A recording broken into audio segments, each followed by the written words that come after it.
প্রথম দেখায় মনে হতে পারে কোনো জলাশয়ের সামনে দাঁড়িয়ে আছি, যেখানে বাণিজ্যিকভাবে মাছ চাষ করা হয়। কিন্তু গাড়ির শব্দ আর মানুষের চলাচলের দৃশ্য চোখে পড়লে পরক্ষণেই মনে হবে এটি কোনো জলাশয় নয়, এটি একটি রাস্তা। বলছিলাম নহল চৌমুহনী থেকে পান্নারপুর পর্যন্ত সড়কটির কথা। দীর্ঘদিন ধরে সড়কটির সংস্কার না হওয়ার কারণে বিশাল গর্ত হয়ে এখানে সামান্য বৃষ্টিতে জমে থাকে পানি, ফলে ব্যাহত হয় মানুষের স্বাভাবিক চলাচল। স্থানীয়দের দাবি সড়কটি অতি দ্রুত সংস্কার করা হোক, এতে স্বাভাবিক চলাচল করতে পারবে এ অঞ্চলের লাখো মানুষ। আমরা তো চাইতেছি ভাই রাস্তাটা কাজ করলে আমরা লাগে ভালো হইতো ভাই। নর্মালি তো আগে 10 মিনিট লাগতো, এখন তো আধা ঘন্টা লাগে ভাই, বুঝছেন। অনেক কষ্ট দিতাম না গাড়িটা রাস্তাটা।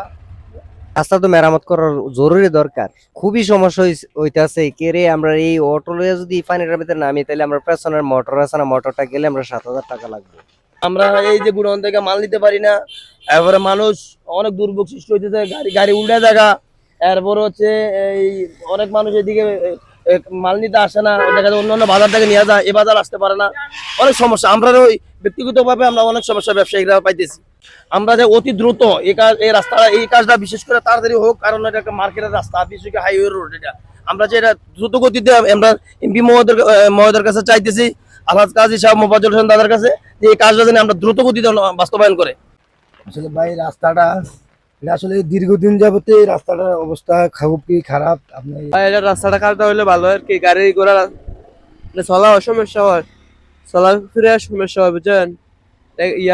রাস্তাঘাট দিয়ে চলাফেরা করেন জানা, গাড়ি ঘোড়া নষ্ট হয়ে গিয়া, তারপরে গাড়ি ঘোড়া রুট গাড়িতে চলাফেরা করতে কষ্ট হয়।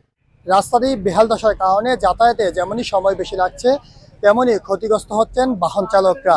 বিভিন্ন সময় তাদের বিভিন্ন কিছু নষ্ট হয়ে গুনতে হচ্ছে অতিরিক্ত টাকা। এছাড়াও ইমার্জেন্সি রোগীরা সময় মতো নিতে পারছেন না চিকিৎসা। স্থানীয় মানুষজন এমপি মহোদয়ের কাছে রাস্তাটি দ্রুত সংস্কারের অনুরোধ জানান। এখন দেখার বিষয় কবে লাঘব হয় মানুষের এই চরম ভোগান্তি। মাজহারুল ইসলাম নাঈম, বিকল্প টাইমস, মুরাদনগর।